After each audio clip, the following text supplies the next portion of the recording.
मंगलमूर्तीच्या या पूजापाठ गणेश मंदिर या अत्यंत पवित्र अशा या मंदिरामध्ये मंगलमूर्ती रिद्धिसिद्धी सहित विराजमान आहेत. त्यांच्या चरणी नतमस्तक आपण सर्वजण होऊया. जगदंबा माता जगज्जननी जगत भवानी तिच्या चरणी नतमस्तक होऊया. रिद्धिसिद्धींच्या रूपाने तीच या गणेशाच्या बरोबर विराजमान आहे. तिला वंदन करूया. त्यानंतर या ठिकाणी जी जी मंडळी आदरणीय आहेत, वयाने ज्ञानाने सर्वांनी मोठे आहेत, त्यांना वंदन करतो.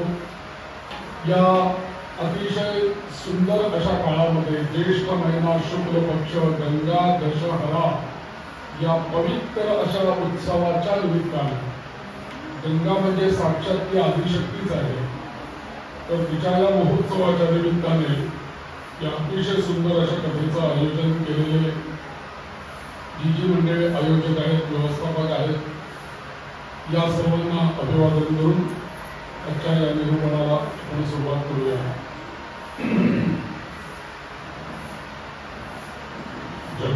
जगदंबोदयोस्तु दयोस्तु दयोस्तु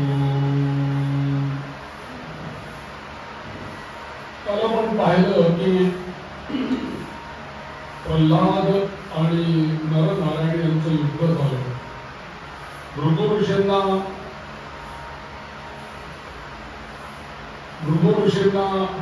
ऋषींनी विष्णूंना शाप दिला, ती पण कथा आपण ऐकली. आणि भृगु ऋषींच्या शापामुळे भगवान महाविष्णूंना गर्भावास घ्यावा लागेल आणि अनेक वेळेला या पृथ्वीवरती अवतार घ्यायला लागेल असा शाप विष्णूंना भृगु ऋषींनी दिला. ती आपण कथा काल पाहिली.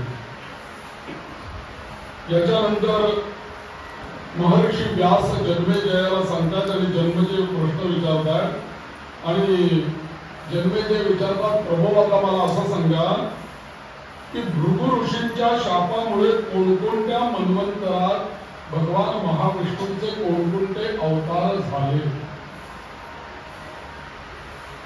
आणि मग महर्षी व्यासांनी सांगायला सुरुवात केली जन्मेजयाला, हे पहा, भगवान महाविष्णूंचा चाक्षुष नावाच्या मन्वंतरामध्ये धर्म नावाचा अवतार झाला. धर्म असं नाव. आणि त्यावेळेला त्याला नर आणि नारायण असे दोन पुत्र झाले. ते सुद्धा प्रसिद्ध झाले. त्याच्यानंतर वैवस्वत मन्वंतरामध्ये हरीने अत्रि महर्षींच्या घरी पुत्र रूपाने अवतार घेतला आणि त्याचं नाव आहे दत्तात्रेय. दिगंबरा दिगंबरा श्रीपाद दिगंबरा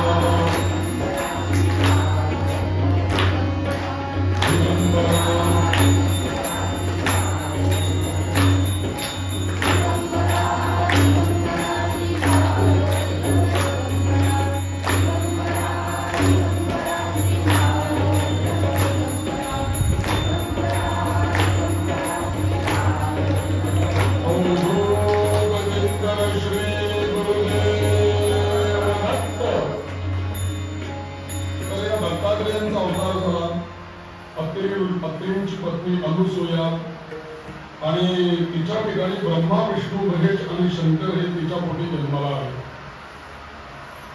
आणि त्यानुसार या तीनही देवांनी तिच्या उदरी जन्म घेतला आणि तो उदरी जन्म घेतला. आणि अनुसूया ही सर्वात श्रेष्ठ स्त्री, सर्व स्त्रियांमध्ये पातिव्रत्याच्या बाबतीत सर्वात श्रेष्ठ अशी स्त्री आहे. म्हणून तिच्या पोटी ब्रह्मा विष्णू आणि महेश हे तिघही जर एकत्र अवतरले. आणि म्हणून गुरुर् ब्रह्मा गुरुर् विष्णू गुरुर्देवो महेश्वर, गुरु साक्षात परब्रह्म तस्मै श्री गुरुवे नमः. बाकीचे जे सगळे अवतार आहेत या अवतारांच्या बाबतीत आणि या दत्तात्रेयांच्या अवताराच्या बाबतीत एक फरक आहे. बाकीच्या सगळ्यांना आपण देव म्हणतो, पण मात्र दत्तात्रेयांना आपण देव तर म्हणतो, पण दत्तात्रेयांना अजून एक शब्द वापरतो, गुरु दत्तात्रेय. दत्तात्रेयांना आपण गुरु म्हणतो. बाकी कुठल्या देवताला गणपती गुरु असं म्हणतो का आपण, शिवगुरु असं म्हणतो, पण दत्तात्रेयांना गुरु मानतो आपण. आणि म्हणून अध्यात्मामध्ये साधकांना वेळोवेळी मार्गदर्शन करणारे आणि अडीअडचणींना दूर करणारे आणि काय त्याला म्हणतात की अगदी समाधीपर्यंत साधकांना घेऊन जाणारे आणि सहज करते. त्यांनी काही कुठले असुर वगैरे मानलेले नाही, दत्तात्रेयांनी काही कुठे युद्ध केले वगैरे, पण साधकांना मात्र उन्नत केल्याच्या हजारो करतात आणि आजही आहे. आणि हे दत्तात्रेय मुनींचं वैशिष्ट्य असं आहे की बाकीचे सगळे अवतार भगवंताने घेतले, नियोजित जे काही जगदंबेने त्यांना कार्य दिलेलं होतं ते कार्य त्यांनी पूर्ण केलं आणि ते कार्य पूर्ण झाल्यानंतर अवतार त्यांनी समाप्त केला. रामांनी अवतार घेतला, रामांनी अवतार समाप्त केला. कृष्णांनी अवतार घेतला, कृष्णांनी अवतार समाप्त केला.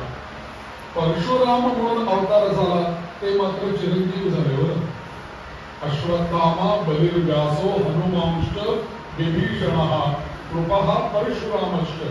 मी जसं आपल्याला सांगितलं की नारद मुनी चिरंजीव आहेत, त्यांची आपल्या वाढदिवसाला पूजा करावी म्हणून मी काल सांगितलं, तसं गुरु दत्तात्रेय हे सुद्धा चिरंजीवच आहे. कारण दत्तात्रेयांचा अवतार झाल्याची कथा आहे, पण अवतार समाप्त केल्याची कथा नाहीये. म्हणजे दत्तात्रेय आहेच, जैसे तैसे तसेच आहे. आणि आजही दत्तात्रेय गंगेला मनकर्णिकाच्या घाटावरती काशीला स्नान करतात आणि स्नान करून आपला अंतिम गंगेच्या काठी करतात आणि तिथून सरळ आपल्या महाराष्ट्रामध्ये जगदंबेकडे महालक्ष्मीकडे ते भिक्षेला येतात, कोल्हापूरच्या महालक्ष्मीकडे. आणि तिथे त्या महालक्ष्मीच्या त्या प्रांगणामध्ये दत्तात्रेयांचं मंदिर आहे आणि तिथे 12:30 वाजता दत्तात्रेय रोज भिक्षेला येतात असे अनेक भाविकांची श्रद्धा आहे. म्हणून तिथे येऊन लोक भिक्षा घालतात. विश्रांती घ्यायला ते कुठे जातात? माहूर गडावरती. असे आजही दत्तात्रेयांचं रोजचं परिभ्रमण चाललेलं आहे. मासे दत्तात्रेय त्या अनुसूयेच्या पोटी जन्माला आले, कारण अनुसूयेचं पातुमृत्य हे सर्व श्रेष्ठ आहे म्हणून. त्याच आणि त्याप्रमाणे ब्रह्मदेवाचा जो अवतार तो चंद्र, स्वतः हरीचा अवतार हा दत्त आणि रुद्र तो दुर्वास, हे सगळं जन्माला आले. आणि मग जेव्हा चौथं युग सुरू झालं तेव्हा भगवंतांनी दुहेरी असं जोड रूप धारण केलं हिरण्यकश्यपूचा वध करण्याकरता. या उद्देशाने नरसिंहाचं रूप हरीने घेतलं. अर्ध शरीर मानवाचं आहे आणि अर्ध सिंहाचं आहे असा अवतार घेतला. मागच्याच महिन्यात नरसिंह जयंती येऊन गेलेली आहे आणि आपल्या पुण्यामध्ये नरसिंहाचं मंदिर आहे सदाशिव पेठेमध्ये पुणे विद्यार्थी गृहाच्या समोर. अतिशय जुनं मंदिर आहे ते आणि त्या मंदिरामध्ये वासुदेव बळवंत फडके यांनी त्या मंदिरामध्ये आपल्याला स्वातंत्र्य लवकर मिळावं म्हणून अखंड 12 वर्ष त्या पिंपळाच्या झाडाखाली उपासना केली. तुम्ही आजही त्या मंदिरामध्ये जातो, पिंपळी तिथे आहे, ते मंदिरही आहे की ज्याच्यामध्ये वासुदेव बळवंत फडके आद्य क्रांतिकारक राहिलेले आहेत. कारण का नरसिंह शक्ती मला मिळू दे या दुष्टांचं म्हणजे इंग्रजांचं पारिपत्य करण्याकरता आणि म्हणून ती नरसिंह शक्ती प्राप्त व्हावी म्हणून त्यांनी नरसिंह मंदिरामध्ये अनुष्ठान केले. हा नरसिंह अवतार झाला. नरसिंहाचं रूप घेतलं आणि त्याच्यानंतर वामन नावाचा अवतार झाला. आणि वामन नावाचा अवतार तुम्हाला माहिती, बळीराजाचं 3 पावलं जमीन त्यांनी मागितली आणि कपट करून राज्याचं दान मागून घेतलं आणि त्या बळीला पाताळाचं राज्य दिलं. आणि इतकंच नव्हे तर हा बळीला सुद्धा चिरंजीव पद देऊन टाकलं. बली पण चिरंजीव आहे बघा, अश्वत्थामा बलिर्व्यास. बली हा चिरंजीव आहे. आपल्या वाढदिवसाच्या दिवशी बलीचं पण पूजन करावं.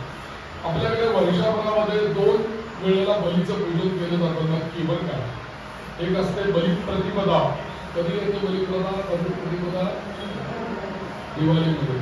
आणि दुसरी गोष्ट ज्या वेळेला दसरा येतो त्याही दिवशी त्याचं पूजन करण्याची परंपरा आहे. औक्षणाच्या आधी तांदूळाचं बलीची आकृती करतात, त्याचं पूजन करतात, मग औक्षण करतात. बली चिरंजीव आहे. औक्षण करणं म्हणजे ज्याला आपण औक्षण करतो त्याला दीर्घायुष्य मिळणं. आणि औक्षण नेहमी सभासद स्त्रिया करतात. मग पुरुषाचा वाढदिवस असेल तर स्त्रिया करतात, स्त्रियांचाही वाढदिवस असेल तरी स्त्रियाच औक्षण करतात. मात्र असं होत नाही की बाबा पत्नीचा वाढदिवस आहे तर पत्नी औक्षण करते, असं होत नाही. असं होतं का? असं होत नाही. असं मला एक दिवशी एकेने विचारलं होतं, का म्हणे हा अन्यायच आहे आमच्यावरती. ज्यांचा वाढदिवस असताना मी ओवाळायचं आहे पण माझा वाढदिवस असताना यांनी का नाही मला ओवाळायचं. आता स्त्री आणि पुरुष बरोबर आहे, कशात तुम्ही भेद करता, मी हे करायचं ते तुम्ही करायचं. मग मी तिला तो तिच्या नवऱ्याने माझ्याकडे तुमच्या गुरुजीकडे सांगा हिला काहीतरी काय बोलते म्हणे. तर मला म्हणे हिला काही उत्तर देता येत नाही, तुम्हीच सांगा म्हणे तिला काय. म्हटलं ताई इकडे नाही म्हटलं.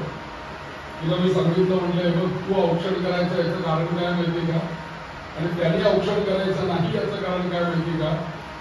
एकच गोष्ट लक्षात ठेव की या जगामध्ये सर्वात जास्ती शक्तिमान ही स्त्री आहे, कारण ते जगदंबेचं रूप आहे.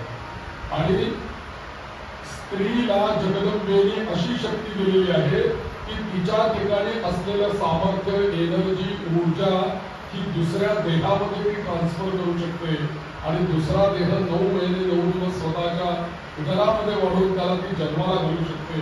ते सामर्थ्य स्त्रियांचं. असं सामर्थ्य पुरुषांचं नाही. पुरुष पुरुषाला हे कुठे दिले सामर्थ्य. म्हणून औक्षण करणं म्हणजे काय, त्या जगदंबेची जी शक्ती स्त्रियांकडे आहे त्या औक्षणाच्या रूपाने औक्षवंत व्हा. ज्याला आपण औक्षण करतो तो देहयशू व्हायला पाहिजे, तो ऊर्जावान व्हायला पाहिजे, तो तेजस्वी व्हायला पाहिजे, ओजस्वी व्हायला पाहिजे. म्हणून ते सोनं आणि दिवा ओळखतात. काही लोक औक्षणाला गेले की हातच जोडतात. औक्षण करताना हात नाही जोडायचं, ठीक आहे, हे नाही, हात जोडू नये. बऱ्याच गोष्टी आता शिकवायलाच पाहिजेत लोकांना की जाणवलं की कसं कुठली गोष्ट केली पाहिजे. सुवर्ण घेतलं त्या औक्षण करता, सर्वात शुद्ध धातू सुपारी घ्यायची. सुपारी का औक्षण करताना घ्यायची, कारण लक्षात घ्या तुम्ही सर्व प्रकारची फळं आहेत आपल्या जगामध्ये. किती तरी फळं सीझनला तर आपण इतकी फळं बघतो त्यांची नावं सुद्धा आपल्याला माहिती पण असतात फळवाल्याकडे. पण या सगळ्या फळांमध्ये जर का आपण विचार केला तर सर्वात जास्ती आयुष्य असणारं फळ कुठलं आहे तर सुपारी आहे. एक एक दोन दोन वर्ष सुपारी खराब होत नाही. पण तुम्ही बाजारात फळवाल्याकडनं कुठलंही फळ आणा, 2-4 दिवसातच ते खराब होतं. कुठलंही आणा, अगदी एक्सपोर्ट क्वालिटी आणा, ते खराब होतं. पण सुपारी तशी नाही.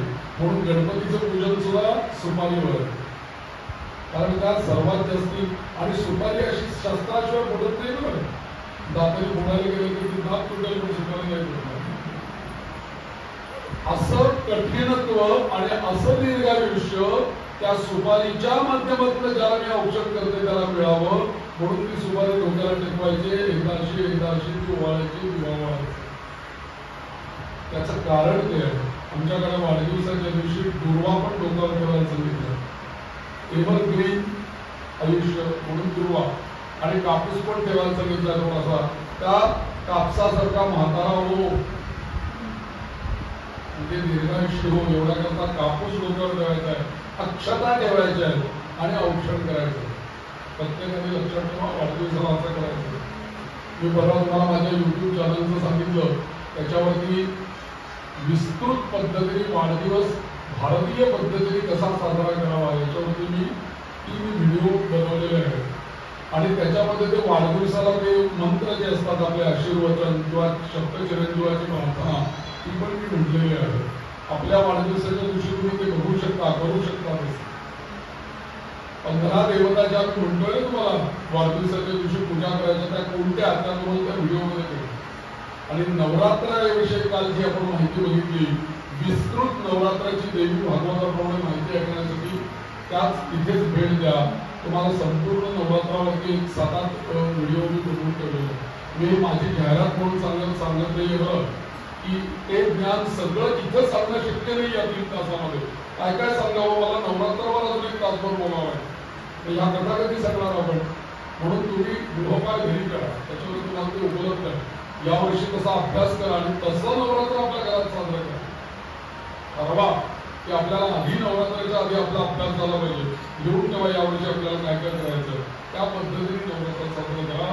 जगदंबेची अखंड, कारण यावर्षी तुम्ही आता देवी भागवत पण ऐकलेलं आहे, म्हणजे तुम्हाला देवीचा चांगला आशीर्वाद प्राप्त होईल. आणि त्यात नवरात्राची उपासना.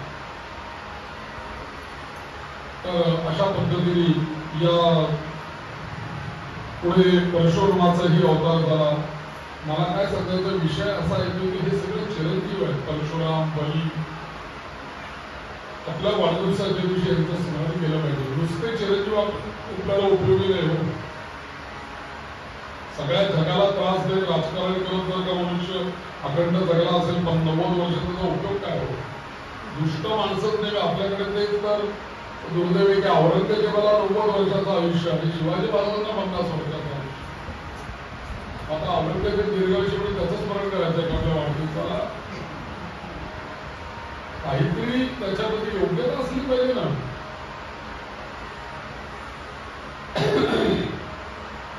तर नरनारायण यांच्या अंशापासून पुढे जन्मे जयाला व्यास सांगतात की तेव्हा म्हणे असे अनेक विष्णूंचे अवतार झाले, मागे झाले, पुढे होणार आहे. अनेक विष्णूंचे अवतार आहेत, त्यापैकी 9 तर अवतार होऊनच गेले. तुम्ही आणि आम्ही असे भाग्यवान आहोत की आपली ही भरतभूमी, या भरतभूमीमध्ये आपल्याला जन्म मिळाला, हे आपलं परम भाग्य आहे.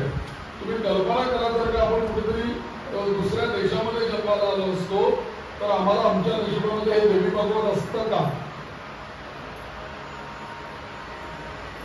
परदेशातल्या पण भूमी आहेत, पण त्या भूमीमध्ये आणि आपल्या भारत भूमीमध्ये फरक हा आहे की आपली जी भूमी आहे ती भूमी योग भूमी आहे आणि विदेशातली पाश्चिमात्य जी भूमी आहे ती भोग भूमी आहे. आपल्याला भोग पाहिजे का योग पाहिजे? म्हणून योगा डे आपल्याकडे आहे ना. योगा डे आता विश्वाने तो मान्य केलं. आपल्याला जोडलं जायचंय त्या परमेश्वराशी. योग म्हणजे युज धातू म्हणजे जोडणे. योजक म्हणजे जोडणारा. योगा म्हणजे ज्याच्या योगाने आपण त्याच्याशी जोडलं जातो तो योग. अशा भारत भूमीमध्ये आम्हाला जन्म मिळाला हे तर भगवंताचे आपल्यावरती उपकारच आहेत. कारण त्याचे 9 वेळेला 10 वेळेला या जमिनीला या मातीला पाय लागलेले आहेत. आणि म्हणून या नर आणि नारायण असे दोघं जण जे होते त्यांच्या भृगु ऋषींच्या शापामुळे पृथ्वीचा भार हलका करण्याकरता अर्जुन आणि कृष्ण म्हणून ते जन्माला आले. तेच जे नर नारायण काल तपश्चर्या करणारे होते ना ते. कारण त्यांना त्या अप्सरा पाठवल्या होत्या सगळ्या. आणि अप्सरा पाठवल्यानंतर त्यांनी त्यांना सांगितलं की ह्या जन्मात तर काही तुमच्याशी मला लग्न करणं शक्य नाही, कारण हा जन्म मला तपश्चर्या करायचे. मग त्या म्हणल्या मग आता आम्हाला तुम्ही आशीर्वाद द्या. ते म्हणले देतो, या जन्मात नाही पण नंतर मी अवतार घेईन, त्यावेळेला मात्र तुम्ही तुमच्याशी मी विवाह करेल. आणि म्हणून 16,050 त्या अप्सरा होत्या. 16,108 त्या काय झाल्या कृष्ण अवतारामध्ये. आणि मग पुढे असं झालं की दुष्ट राजांच्या अत्याचारामुळे ही पृथ्वी पिडली गेलेली होती. जगदंबा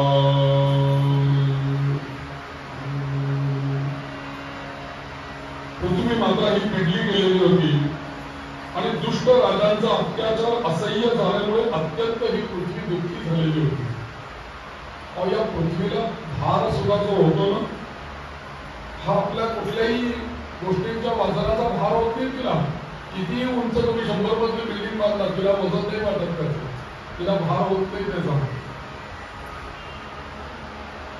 तर तिला भार कशाचा होतो? तिला भार पापाचा होतो. पापी जर का माणसं या समाजामध्ये खूप वाढली आणि पाप करायला जर का लागले तर त्या पापाचा भार होतो. आणि म्हणून जिथे जास्ती पाप होतं ना तिथे भूकंप होतो. मागच्या वेळेला एका प्रांतामध्ये भूकंप झाला आणि खूप हानी झाली. त्याचा एक रिसर्च केला आणि त्याच्यावरती एकाने असं म्हटलं की आपल्या पुराणांमध्ये असं लिहिलेलं आहे की पापाचा भार पृथ्वीला होतो. आणि म्हणून त्यांनी शोध घेतला की इथेच याच भागामध्ये भूकंप का झाला. तेव्हा त्यांच्या असं लक्षात आलं की बाकीच्या सगळ्या शहरापेक्षा किंवा गावापेक्षा सगळ्यात जास्ती पशुहत्या या भागामध्ये झालेली आहे. पशु मारून खाणं हा प्रकार हा इथे. आणि त्या पशूंच्या आक्रोशामुळे त्या जमिनीला पाप लागलेला आहे. परिणाम भूकंप झाला आणि सगळंच खाली पडलं. तर या पृथ्वीवरती अत्याचार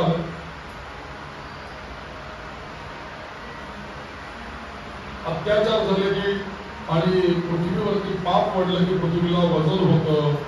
आणि अशा वेळेला मी काय करू, कुठे जाऊ, काय करू, कुठे जाऊ अशी ती विचार करते. आणि मग ती ज्याची पत्नी आहे, कोणाची पत्नी आहे पृथ्वी? समुद्र वसने देवी पर्वतस्तर मंडले. समुद्र वसने देवी पर्वतस्तर मंडले. विष्णु पत्नी नमस्तुभ्यं पादस्पर्शं क्षमस्व मे. विष्णु पत्नी नमस्तुभ्यं पादस्पर्शं क्षमस्व मे. रोज सकाळी उठल्यानंतर या पृथ्वीला नमस्कार करताना हा श्लोक म्हणायला सांगितलेला आहे. आणि या वेळेला कोणाचे अत्याचाराखाली ही पृथ्वी दबलेली होती मगधाचा राजा महापापी होता, चेदी राजा शिशुपाल, अजिंक्य काशीचा राजा रुक्मी, शक्तिमान कंस, महाबली नरकासुर, सौरभ देशाचा राजा शाल्व असे अत्यंत क्रूर धेनुक आणि वत्सक असे राज्य करत होते या पृथ्वीवर. आणि सगळीकडे अत्याचार. आणि मग देवीने विचार केला तर मी कोणाकडे जाऊ, कोणाला हे दुःख सांगू. पूर्वी मला आठवत आहे की वराह रूपी विष्णूनीच मला या दुःखातून मला बाहेर काढलेलं आहे. कारण पूर्वी माझ्यावरती असा ऋणाक्ष नावाच्या राक्षसाने मला पाण्यामध्ये घेऊन गेला होता आणि त्या ऋणाक्षाशी युद्ध करून नारायणांनी मला याच्यावरती बाहेर काढलेलं आहे. आणि म्हणून नारायणच माझं दुःख दूर करतील. या सागरातून त्यांनीच मला वरती काढलेलं आहे, त्यांनीच माझा उद्धार केलेला आहे. आणि पृथ्वी असा विचार करत करत करत करत तिने एका गाईचं रूप घेतलं, कामधेनूचं. गोमाता बरं का, ज्या वेळेला पृथ्वी देवांच्या समोर जाते तेव्हा गोमातेचं रूप घेऊन जाते. गाईच्या अंगात शरीरामध्ये 33 कोटी देव आहेत असं आपण मानतो. तर त्या पृथ्वीला ब्रह्मदेवाने पाहिलं की गाईचं रूप घेऊन ही पृथ्वी येते स्वर्गाकडे. कशा करता येत असेल, लांबच त्यांना दिसली काय येते ती. आणि मग ब्रह्मदेवाने डोळे भेटले, ही काय येत असेल बघूया आपण. आणि त्यावेळेला देव पण बघत राहिले तिच्याकडे. आणि मग मात्र ती पृथ्वी त्या देवांच्या जवळ आली आणि त्यांना सांगू लागली की देवा मला पापांचं फार ओझं झालंय. ब्रह्मदेवा तुम्ही काहीतरी मला उपाय सांगा, हा अत्याचार आता मला सहन होत नाहीये. खूप पापाने मी माझा पापाचा भार माझ्यावर डोक्यावरती झालेला आहे. आणि मग ब्रह्मदेव म्हटले असं का, बर देवी म्हणे आता असं करूया आपण इंद्राकडे जाऊन बघूया, तो देवांचा राजा जो काही करतोय का बघूया आपण. म्हणून ते इंद्राकडे गेले. इंद्राकडे गेले तरी सुद्धा त्याचा इंद्राकडे गेले आणि इंद्र म्हटल्यावर मी काय करणार, माझं एवढं सामर्थ्य नाही या पृथ्वीवरचं पाप दूर करण्याचं. आपण सगळेजण विष्णूंच्याकडे जाऊया. म्हणून चक्रपाणी विष्णूंपाशी जाऊया. आणि एवढं त्यांनी सांगितल्याबरोबर चर्चा केल्याबरोबर ब्रह्मा, इंद्र आणि पृथ्वी हे तिघही जण निघाले. आणि त्यावेळेला विष्णूंच्या समोर ते आले. नारायण विष्णूंची स्तुती करायला लागले. रमा रमण नारायण रमा रमण नारायण रमा रमण मधुसूदन मनमोहन मधुसूदन मनमोहन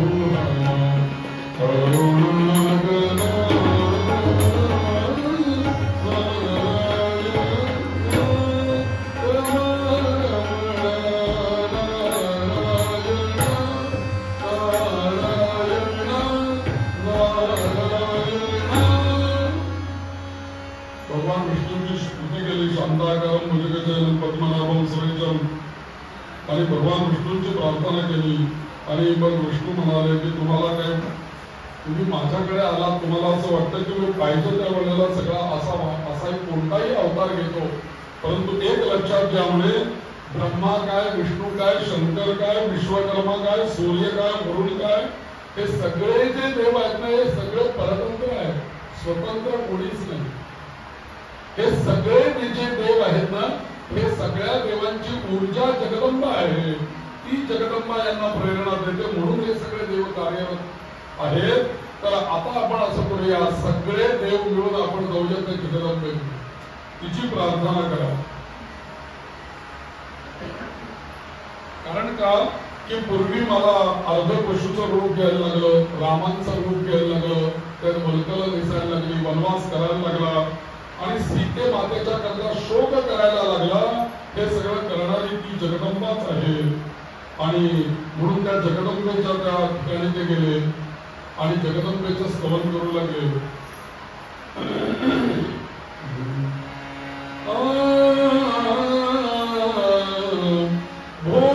भुवनेश्वरी दुर्गा माता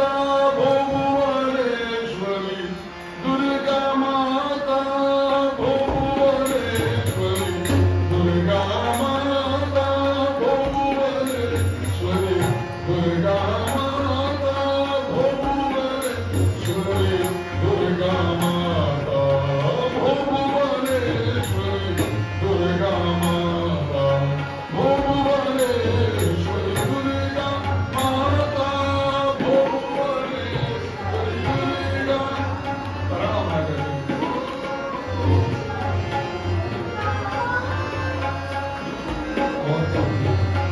दुर्गा माता भुवनेश्वरी दुर्गा माता अम्बा भवानी शांभवी अम्बा भवानी शांभवी शांभवी देवी शांभवी शांभवी देवी शांभवी भुवनेश्वरी दुर्गा माता भुवनेश्वरी दुर्गा माता दुर्गा माता दुर्गा माता जगदंबा माता की जय।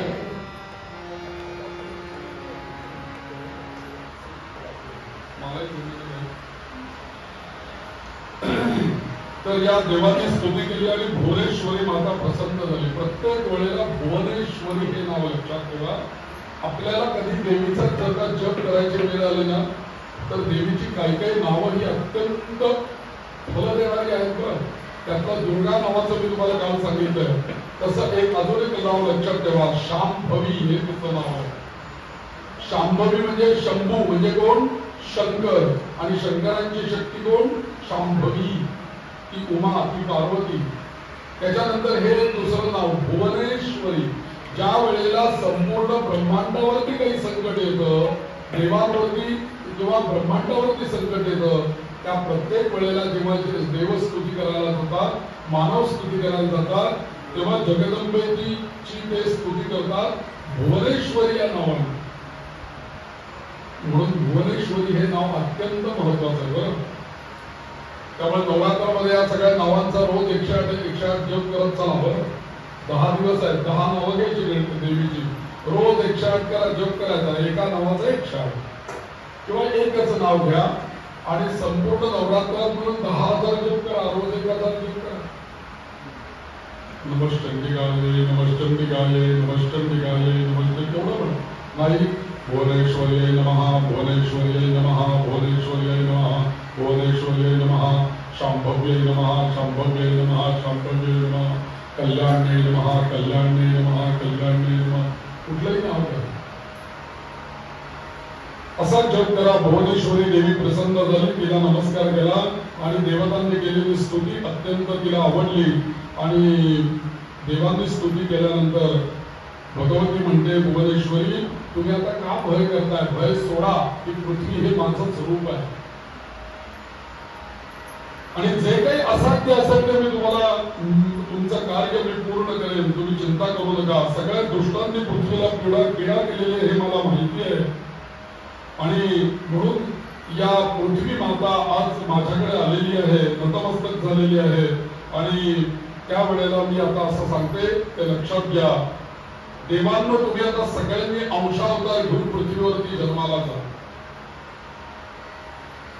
आणि इथे जाऊन नुसता अवतार घेऊन स्वस्थ बसायचं नाही, उपभोग घ्यायचं नाही, तर दुष्टांना नष्ट करण्याचं कार्य करायचं। कारण एकटे कृष्ण तरी काय करणार आहेत? एकटे राम काय करणार मला सांगा? त्यांना वानरांचं सैन्य लागतं की नाही? एकटे कृष्ण काय करणार? त्यांना सैन्य तर लागेल। हे सैन्य कोण? जगदंबा म्हणते मीच पुरवणार। सगळ्यांना देवांनाच सांगितलं, जा तुम्ही अंशावतार घ्या आणि म्हणून अंश रूपाने अवतार घ्या असं जगदंबेने सगळ्यांना सांगितलं। आणि कश्यपांनी आपल्या पत्नीसह यदुवंशामध्ये आनंदकुंदुभी वसुदेव या नावाने कश्यपांनी अवतार घेतला, म्हणजे वसुदेव म्हणजे कश्यप।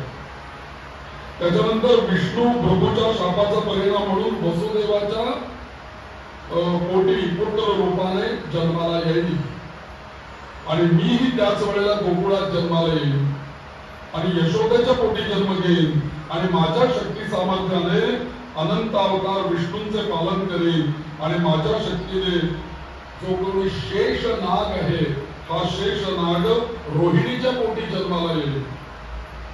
बलराम अशा पद्धतीने भगवंतांनी सगळ्यांना आशीर्वाद दिला.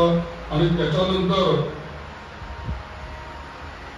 हे जे भुवनेश्वरी या नावाबद्दल मला तुम्हाला सांगायचं लिहून तेव्हा पण काल कोणीतरी लिहित होते त्यांनी आळस पळत लिहून तेव्हा भुवनेश्वरी हे नाव अत्यंत महत्वाचं आहे बरं या देवी भगवताचं.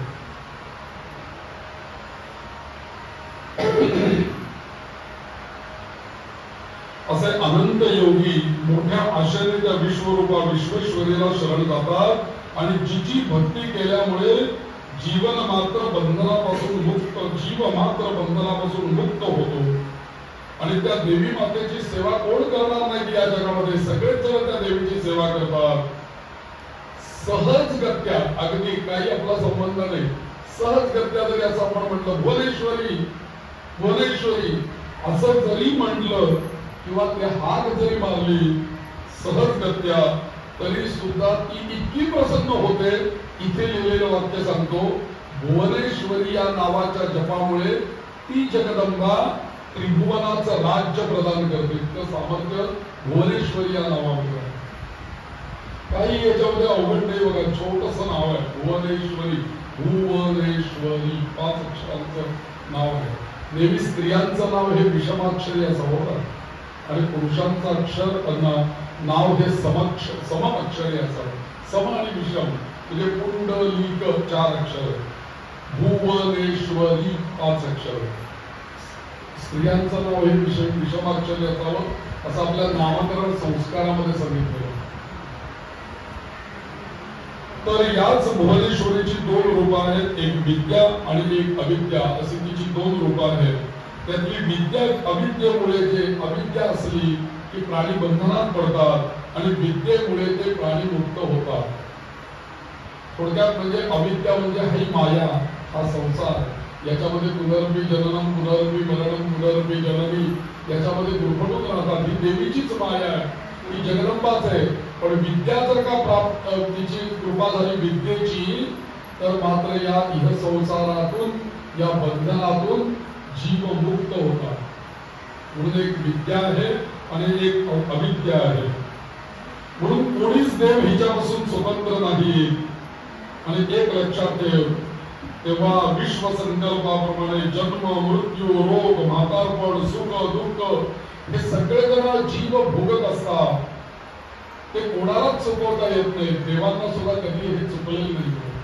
प्रारब्ध समर्थांनी सांगितलं आपल्याला प्रारब्ध माझे सहसा टळेना. आपल्या प्रारब्धाचे काही आपण कुठे टळणार ते कळू शकत नाही.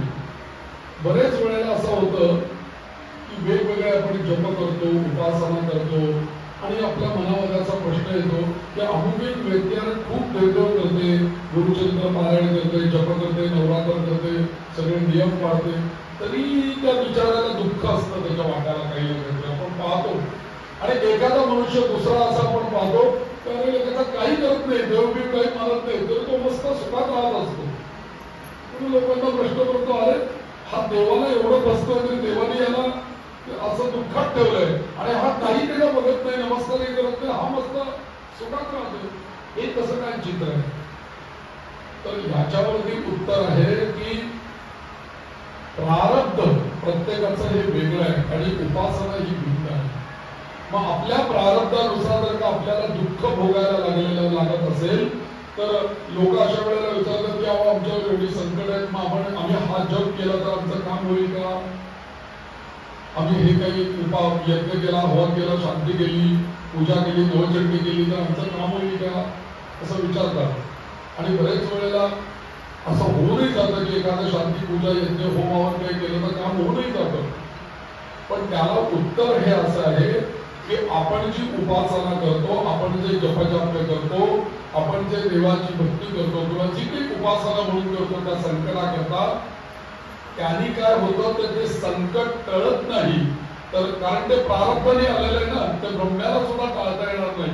पण तुम्ही जर का उपासना केलेली असेल तर ते संकट काळामध्ये ते संकट सौम्य होतं.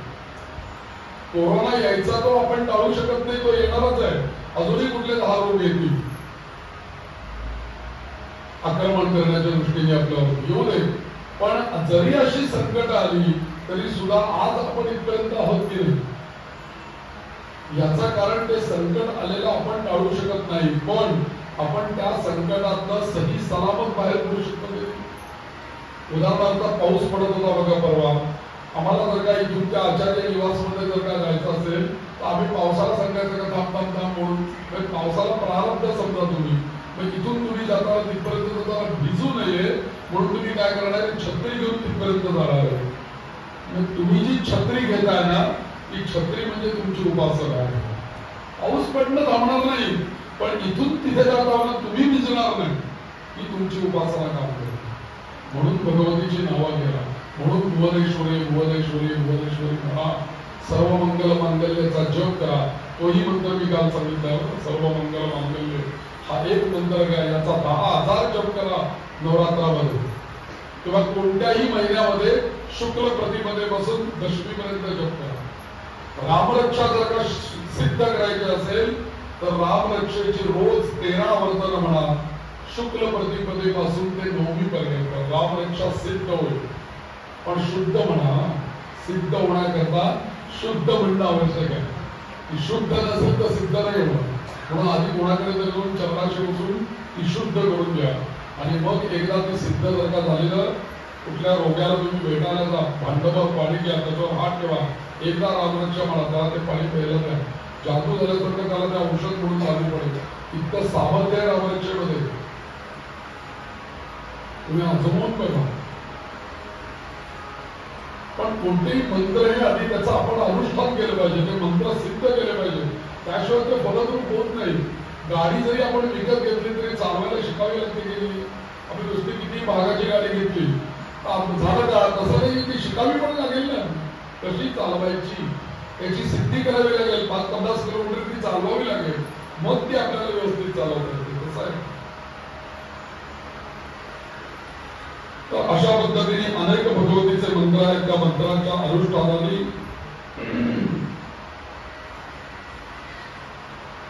आपल्याला सिद्धी मिळवता येते, दुःख हलकं करता येतं, जगदंबेची कृपा होते. हे सगळे जगदंबेचे अवतार आहेत. अगदी शनी, सूर्य, राहू, केतू, चंद्र, हे जे काही सगळे दिसतात हे सगळे जगदंबेच्या शक्तीने कार्यरत आहेत. म्हणून एक सप्तशतीमध्ये श्लोक येतो का, देवीची उपासना काय करते लक्षात घ्या. आपल्या पत्रिकेमध्ये जर का काही दोष असतील नवग्रहांचे तर आपण जगदंबेला शरण जावं. म्हणजे जगदंबा म्हणजे कोण, आपली कुळदेवीला शरण जावं. का तर कुळदेवीच्या मंत्राचा जप केलेले होतं काय, जगदंबा त्या ग्रहांना आज्ञा करते. काय आज्ञा करते ती, बालग्रहा विभूतानां बालानां शांतिकारकम. या सगळ्या नवग्रहांची शांती ती करून टाकते. ती म्हणते याला काही पिढ्या द्यायची नाही, चूप बस. सगळ्या पापी ग्रहांना आज्ञा करते. रोगकरी कुळदेवीच्या उपासनेने पत्रिकेतले दोष जातात, लक्षात घ्या. म्हणून कधीही कुळदेवीची उपासना सोडायची नाही, जगदंबेची उपासना सोडायची नाही. दोघांची उपासना कायम करा, तिघांची. एक कुलदेवीची उपासना, कुलदेवाची उपासना, आणि तिसरी पितरांची उपासना. एकदा वर्षात एक तासभर काढायचा पितरांकरता, करायचं श्राद्ध व्यवस्थित. सगळं त्यांनीच दिलं ना, त्यांच्याच आशीर्वादाने आपल्याला मिळालंय ना. एक दिवस त्यांच्याकरता द्या ना वर्षातला. हे जर का व्यवस्थित म्हणजे 3 गोष्टींचा जर का तुमच्याकडे बॅलन्स असेल व्यवस्थित, त्याची जर काही एवढी असेल या 3 यांच्या आशीर्वादांची, तर तुम्हाला जीवनभर काहीच कमी पडणार नाही. कुळदेवी, कुलदेव आणि पितृगण. आणि बघा लोक पत्रिका घेऊन जातात, महाराजांकडे जातात, त्यावेळेला उपाय जे सांगितले जातात ते या 3 गोष्टींना धरूनच सांगितले जातात. हेच तर दोष आहेत ना पत्रिकेतले. तर म्हणून कुळदेवीला बघायचं. तर अशा पद्धतीने वरुणाचा शाप झाल्यामुळे कश्यप मुनींनी त्यांच्या घरी जन्म घेतला. त्याचं नाव वसुदेव. आणि त्या वसुदेवाला शेती आणि व्यापारात जास्त रस होता. तेव्हा शूरसेनाचा मृत्यू झाल्यानंतर उग्रसेन राजाने ती मथुरा बळकावली. आणि काही काळानंतर उग्रसेनेला एक तेजस्वी मुलगा झाला. त्याचं नाव कंस. पुढे देवक नावाच्या एका राजाच्या घरी कश्यपांची पत्नी अदिती, हिला पण शाप मिळालेला होता दितीचा. तिच्या शापामुळे अदिती ही त्या देवक नावाच्या राजाच्या घरी तिने जन्म घेतला आणि नाव धारण केलं देवकी. आणि हे वसुदेव. आणि वसुदेवाशी तिचा विवाह झाला. उग्रसेनाचा भाऊ अर्थात कंसाचा चुलता होता आणि ओघानेच देवकीचाही चुलत देवकी त्याची चुलत बहीण होती. आणि पुढे विवाह होताना, विवाह झाल्यानंतर त्यावेळेला ती वरात चाललेली होती त्यांची. आणि त्या वरातीमध्ये वसुदेव आणि देवकी बसलेले होते आणि कंस स्वतः रथ चालवत होता. आणि त्यावेळेला आकाशवाणी झाली, अरे कंसा, याच देवकीला होणारा 8वा पुत्र तुझा वध करेल म्हणून आकाशवाणी झाली. आणि मग मात्र लगेचच या कंसाने तलवार काढली आणि आता हिच्या मोठी जन्माला, ती मुलं जन्माला येण्याच्या पूर्वीच मी हिला मारून टाकतो म्हणून त्या देवकीवरती त्याने शस्त्र उगारलं. तेवढ्याच वसुदेवाने पाय धरले, बाबा काय असं करू नको, हिच्या मुलांच्याकडून तुझा मृत्यू आजी आकाशवाणी, हिच्याकडून तुम्ही तुला काही त्रास आहे, हिला कशाला मारतो. आणि तुला हिच्या पुत्रांपासून भय आहे ना, मी तुला आता असं वचन देतो की हिला होणारा मूल जे काही आहे ते मी तुला आणून देईल, तुला काय करायचं त्याचं कर. आणि मग वसुदेव नवजात पुत्र कंसाला देत राहतो. मुलं देताना या वसुदेव आणि देवकीचा संवाद आहे. वसुदेव आपल्या देवकीला समजावून सांगतात, आता देवकी, कर्म आणि प्रारब्ध याला कोणी टाळू शकत नाही. मागच्या जन्मी केलेली काही कर्म असतात, ते कर्म या जन्मामध्ये आपल्याला भोगावी लागतात. आपण शापामुळे तर जन्माला आलो नाही याच्यामध्ये.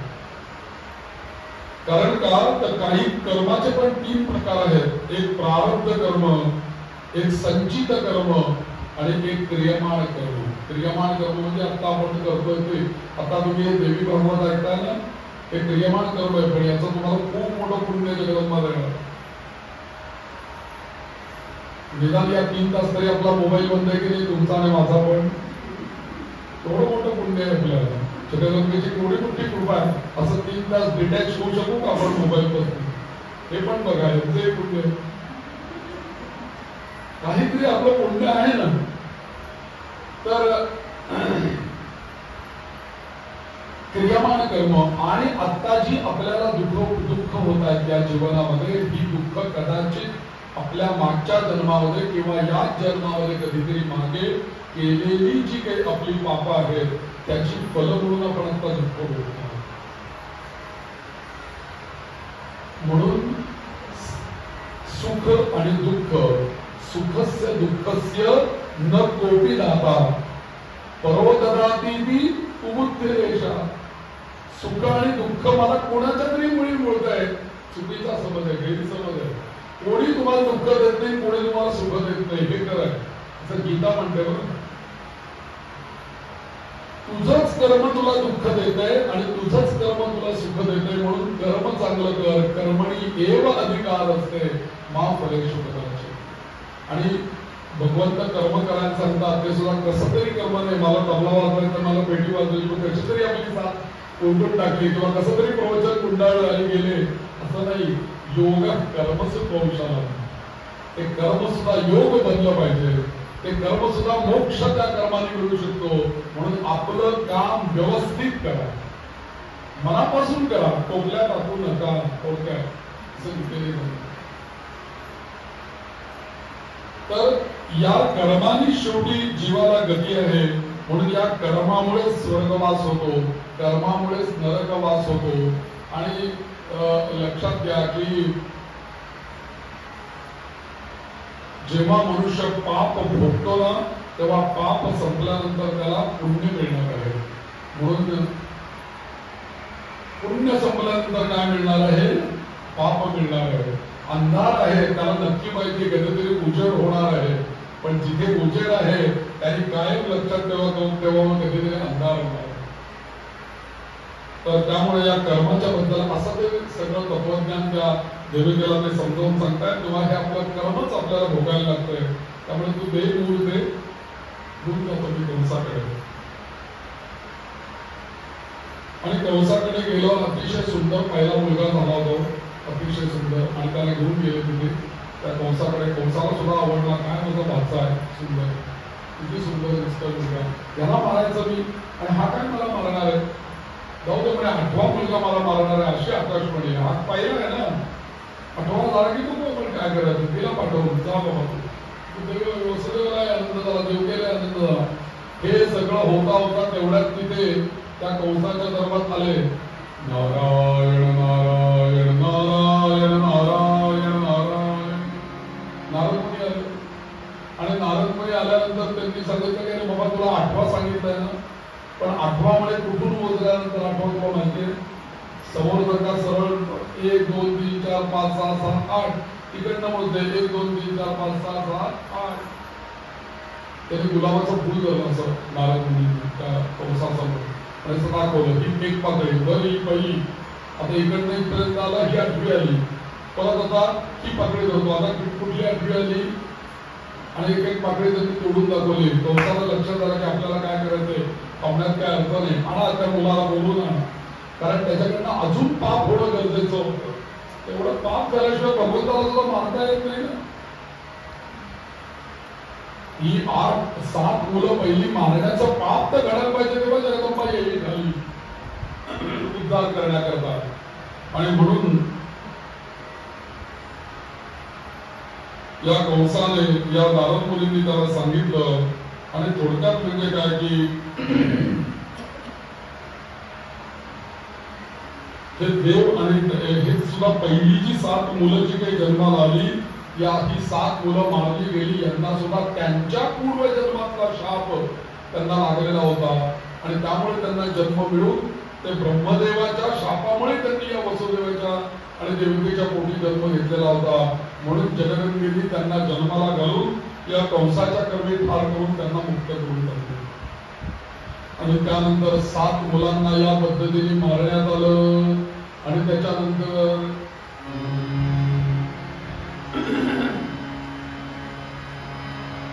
ऋतुमान बदललं, पावसाळा आला. गोपाला गोपाला श्याम गोपाला गोपाला श्याम गोपाला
या कंसाच्या भीतीमुळे त्यांनी 7 मुलं मारली आणि त्याच्यानंतर देवकीला पुन्हा दिवस राहिले. 10वा महिना संपत आला तेव्हा श्रावण महिन्यातल्या एका बुधवारच्या दिवशी, बुधवारी, उद्या बुधवार आहे बरं, मंगळवार आहे, बुधवारच्या दिवशी तिला प्रसव वेदना व्हायला सुरुवात झाली आणि त्या दिवशी चंद्र रोहिणी नक्षत्रामध्ये होता. मी परवाच्या दिवशी पण एक रोहिणी नक्षत्र सांगितलं बघा. त्यामुळे रोहिणी नक्षत्र हे जन्माला अत्यंत चांगले बरं. कोणाचं असेल तर बघा, रोहिणी नक्षत्र हे चांगलं. रोहिणी नाव पण ठेवतात. तर रोहिणी नक्षत्रामध्ये चंद्र होता. कृष्ण पक्षामधली अष्टमी होती, बुधवार होता आणि त्या दिवशी या देवकीने एका सुंदर मुलाला जन्म दिला. गोपाल कृष्ण भगवान की जय. हरी म्हणा तुम्ही गोविंद म्हणा, तुम्ही गोपाल म्हणा, तुम्ही नारायणा. हरी म्हणा तुम्ही गोविंद म्हणा, तुम्ही गोपाल म्हणा, तुम्ही नारायणा. गोविंद म्हणा, तुम्ही गोपाल म्हणा, तुम्ही नारायणा. गोविंद गोपाल हरी नारायणा. गोविंद गोपाल हरी नारायणा. हरी म्हणा तुम्ही गोविंद म्हणा, तुम्ही गोपाल म्हणा. कृष्ण आवडले कसं तुम्हाला समजायला पाहिजे. तुम्ही गोविंद म्हणा, तुम्ही गोपाल म्हणा, तुम्ही नारायणा. गोविंद गोपाल हरी नारायणा. गोविंद गोपाल हरी नारायणा. हरी म्हणा तुम्ही गोविंद म्हणा, तुम्ही गोपाल म्हणा, हरी नारायणा. हरी नारायणा. हरी नारायणा. आणि अतिशय सुंदर असं भगवान गोपाल कृष्णांचं संक्षिप्त चरित्र या देवी भागवतामध्ये सांगितलेलं आहे. आणि मग पहिल्यापासूनच मध्ये जन्माला आलेलं बालक, हे जन्माला आलेलं बालक त्यांनी त्या टोपलीमध्ये घेतलं. यमुना नदी त्यावेळेला तिथडी म्हणून वाहत होती. तिथे त्या बालकाला घेऊन गेला आणि आता वसुदेवांनी त्या बालकावरती श्रद्धा ठेवलेली होती. त्यांना माहिती होतं नारायण आलेले, काय चिंता करता, यमुनेच्या पुराची भीती. चालायला सुरुवात केली. जसं जसं पाणी वरती आलं आणि त्या पाण्याचा यमुनेला पण त्या भगवंताला नमस्कार करायचा होता. आणि म्हणून ती जसं या भगवंतांच्या चरणाला स्पर्श केला तशी यमुना एक शांत झाली. पलीकडे गेले. इकडे यशोदेच्या घरी जगदंबा जन्माला आलेली होती. तिला घेतलं, टोपलीत ठेवलं. इकडे आले आणि इकडे आल्यानंतर दुसऱ्या दिवशी ती मुलगी लागली रडायला. लगेच वार्ता गेली आणि मुलगी झाल्याची वार्ता आली. अरे मुलगा होणार होता आठवा, मुलगी कशी काय आली? कंसाला कळेना. पण कंस म्हटला की काही सांगता येत नाही, माया फार विचित्र आहे, ती मुलीच्या रूपातून मला मारेल. आणि मग त्या मुलीला घेतलं आणि परिपाक होताच आपला अपटून मारण्याचा. गेल्या 7 वेळेला तेच त्यांनी केलेलं होतं. तिलाही घेतलं आणि आता पडणार. ती मुलगी हातात सुटून गेली आणि आकाशात जगदंबेचं रूप प्रगट झालं. जगदंबा माता की जय. आणि ती जगदंबा या कंसाला म्हणते, अरे दुष्टा, तुला मी मारणार नाहीये, पण माझी शक्ती घेऊन विष्णू अवतरलेले आहेत आणि ते गोकुळात वाढतायत. ते तुझा यथायोग्य वेळेला माझ्या हत्येने वध करतील म्हणून चिंता करू नकोस. मी जाते. निघून गेली, अदृश्य झाली. आणि मग मात्र पुढे मग या पूतना, बग, वत्स, धेनुक, प्रलंब बरेच असुर त्यांच्याकडे पाठवून दिले. आणि श्रीकृष्णाने हे सगळं पुढे कृष्णांचं विस्तृत चरित्र, कंसाचाही वध कृष्णांनी केला. मथुरा स्वतंत्र केली. उग्रसेनाला तिथे राज्यावर बसवलं. स्वतः द्वारका बांधली. द्वारकेमध्ये बलराम आणि कृष्ण जाऊन राहायला लागले आणि तिथे कृष्णांचे विवाह झाले. आणि कृष्णांचे विवाह झाल्यानंतर घटना अशी घडली की कृष्णाला एक मुलगा झाला. त्याचं नाव आहे प्रद्युम्न, असं कृष्णाच्या मुलाचं नाव आहे. एकदा अशी घटना घडली की एक शंभरासूर नावाचा एक असुर, त्या प्रद्युम्नाचं लहान मूल होतं ते, त्या लहान मुलाला प्रद्युम्नाला त्या शंभरासुराने पळवून गेले. आता कृष्णांचा मुलगा पळाला, सगळं हवालदिल झाले, कोणालाच कळलं नाही तो आला कसा, नेलं कसं, या प्रद्युम्नाला कुठे घेऊन गेला, चिंतेत पडले सगळे. कृष्णासह सगळे योगमायेचे विचार करायला लागले की हे असं कसं घडलं, अहो शक्य आहे का कृष्णांचा मुलगा पळवणं, म्हणजे कोण असेल हा. आणि मग मात्र अशा वेळेला काय करावं काय करावं काय करावं सगळेजण विचार करतायत. आणि कृष्ण पण विचार करायला लागले की मी बद्रिका आश्रमामध्ये होतो, तपश्चर्या केली, त्या जगदंबेच्या कृपेने मी या अवतारामध्ये जन्म घेतला, आणि मग आता काय करावं म्हणून ते जगदंबेला शरण गेले आणि जगदंबेला प्रार्थना केली की बाबा हे काय आहे, हे असं कसं काय झालं. तेव्हा जगदंबा म्हणली काही काळजी करू नकोस, तुझ्या मुलाला मी सांभाळते प्रद्युम्न. तो जो 100 असुर आहे त्या 100 असुराला मारल्याशिवाय तुझा मुलगा आता परत येणार नाही. शोकावर आणि माझ्या मायेनेच त्या राक्षसाने तुला पळवून दिलेला आहे, आणि जेव्हा तुझा मुलगा 16 वर्षाचा होईल त्यावेळेला तो माझ्या कृपेने 100 असुराचा वध करेल आणि परत तुझ्याकडे येईल. आणि मग त्याप्रमाणे त्या कृष्णांनी देवीला नमस्कार केला, प्रार्थना केली, आणि मग पुढे तो मुलगा आला. पण पुढे अशी घटना घडली, या कृष्णांचे विवाह झाले, त्याचा रुक्मिणी स्वयंवर आपल्याला माहिती आहे. आणि त्याच्यानंतर त्यांची आणखी एक पत्नी होती सत्यभामा, ती कृष्णांची पत्नी. आणि मग या सत्यभामेला रुक्मिणीचा कोणी पुत्र तिने पाहिला होता, पण तिला अशी इच्छा झाली मला पण पुत्र पाहिजे, तिलाच कसं काय मुलगा, मला पण पाहिजे ना मुलगा. तर त्या रुक्मिणीचे पुत्र बघितले आणि जांबवंती सत्यभामाने जांबवंती नावाची पत्नी त्या पुत्र प्राप्ती होण्यासाठी कृष्णांना प्रार्थना करते, तेव्हा मला पण पुत्र पाहिजे विचार करता, तो कसा होईल. कृष्ण म्हणाले की बाबा आता काय करावं, तिला तर पुत्र पाहिजे. मग इथे शास्त्राने सांगितले ज्यांना पुत्र संतती पाहिजे त्यांनी मी कायमच लक्षात ठेवा की कोणाकडे काय मागावं हे ठरलेलं आहे, आणि म्हणून संतती पाहिजे म्हणून ते शंकरांच्या शरणाला गेले. कोण, गोपाल कृष्ण. इथे राम जरी जन्माला आले, कृष्ण जरी जन्माला आले, तरी ते आपल्याला आदर्श ठेवतायत आपल्या समोर की आम्ही जरी अवतार घेतला तिच्या आज्ञेने अंशाने सर्वश्रेष्ठ जरी आम्ही असलो तरी आम्हाला जेव्हा वेळ येते तेव्हा आम्ही पण तप करतो, आम्ही पण उपासना करतो. आपण तर गेलीच पाहिजे ना उपासना, आपल्याला त्याशिवाय कसं प्राप्त होईल. आणि म्हणून पुढे गोपाळकृष्णांनी ठरवलं की मी आता हिमालयामध्ये जातो आणि शंकरांनाच आळवतो आणि त्यांनाच सांगतो की मला पुत्रा करता काहीतरी द्या. म्हणून कृष्ण गेले, अगदी त्यांनी क्षौर वगैरे केलं, सगळे केस वगैरे काढून टाकले, दंड वगैरे हातामध्ये घेतला आणि 1 महिनाभर पूर्ण फलाहार केला फक्त आणि पाणी पिले, असा उपवास केला 1 महिन्याचा बरं शंकरांच्या करता.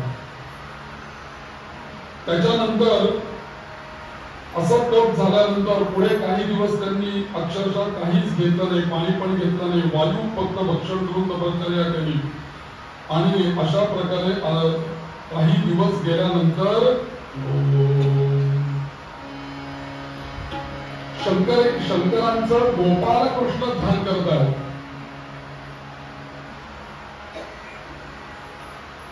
हे भोळ्या शंकरा,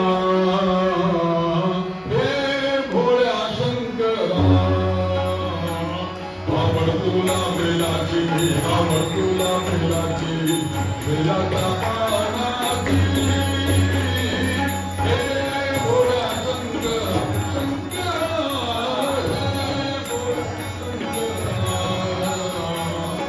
आवड तुला बेलाची, आवड तुला बेलाची, बेलाच्या पानाची.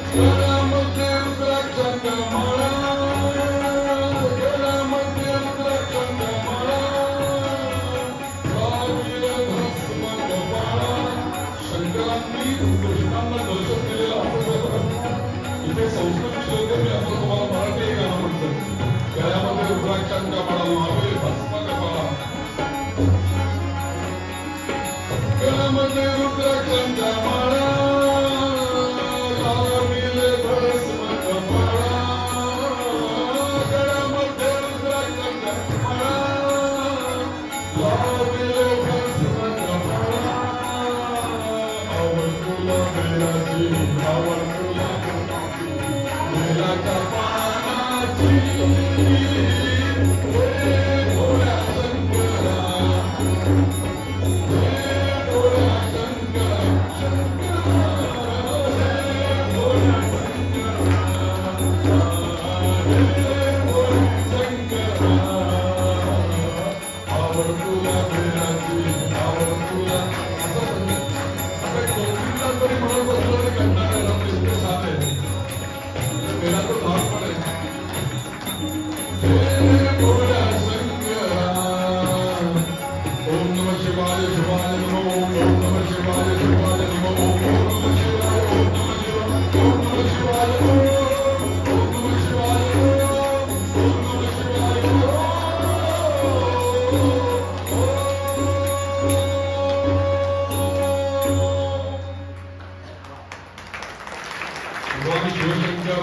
प्रसन्न झाले गोपाल कृष्णावरती. अरे किती तपश्चर्या केली, काय पाहिजे तुला बोल, मी आलोय. आणि शंकरांना ते पाहून देवकी नंदनाने त्यांच्या पायावर डोकं केलं. देवा महादेवा नमस्कार, नमः पार्वती पदे हर हर महादेव. परत एकदा नमः पार्वती पदे हर हर महाकाले महादेव. तर आपल्या धीर गंभीर आवाजाने स्तुती केली भगवंताची. आणि स्तुती केल्यानंतर देवेशा, मी तुझी तपश्चर्या केली तेव्हा जरा शंकरांना आश्चर्य वाटलं. काय कशी काय तपश्चर्या केली, काय पाहिजे तुला एवढं, कशाला एवढी तपश्चर्या करतोय? मला बोलवायचं ना द्वारकाने आलो असतो. काय तू आणि मी एकच नाही का, विष्णू आणि शंकर, तू फक्त अवतार घेतलेला आहे. पण तसं नाही, लोकच तदनु वर्तते. मी जर का डायरेक्ट कॉल केला शंकरांना आणि आले शंकरांनी काय पाहिजे ते देऊन टाकलं तर लोकांना वाटेल तर करायचंच नसतं, उपासना करायचीच नसते. डायरेक्ट फक्त मिस कॉल द्यायचा की लगेच ते कॉल करतात आपल्याला, असं वाटेल की नाही? काही लोक असे असतात स्वतः फोन करत नाही, फक्त मिस कॉल करतात. काय मला माहिती वाटलं तुम्ही कामात आहात म्हणून मी फोन नाही केला, मिस कॉल केला असं. तर असो, तर शंकरांना नमस्कार केला, सांगितलं देवीचा देवादेवा महादेवा, मी तुमच्यासाठी पुत्राची याचना करतोय. अरे म्हणे तू काय पुत्राची याचना करतोयस? ठीक आहे म्हणाले, काय हरकत नाही. शंकर कोण? हे भोळ्या शंकरा. मी त्यांना काय एवढंच एक बेलाचं पान वाहा, ते तुम्हाला अख्खं सोन्याच्या बेलाच्या पानाने तुमची तुला करतील, इतके ते हे आहे. शंकर भोळा शंकर उगत म्हणतात का? तर ते म्हणले की गोविंदाला म्हणतात की हे बा म्हणे, मी तुला सांगतो, तुला आता पुत्र संतती होईल. पण पुत्र संतती होईल तर तुला अनेक बायका असतील, अनेक स्त्रिया असतील. किती असतील? 16,108 पत्न्या असतील. आणि मी तुला असा आशीर्वाद देतो की प्रत्येक स्त्रीला 10 मुलगे होतील. प्रत्येक पत्नीला 10 पुत्र. कल्पना करा, कॅल्क्युलेटर द्यायला लागेल किती मुलं झाली. प्रत्येक शंकरांनी असा आशीर्वाद दिला आणि 10 पुत्र बलवान होतील म्हणून सांगितलं. सगळे बलवान पुत्र तुला होतील असा भगवान शंकरांनी या गोपाल कृष्णांना आशीर्वाद दिला. थोडस नामस्मरण करून आपण मध्यंतर करूया असं हा वाटत मला वाटतं. ओम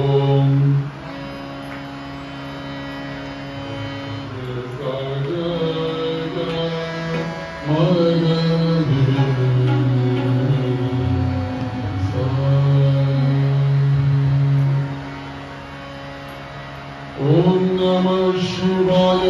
ओम नमः शिवाय. नमः शिवाय.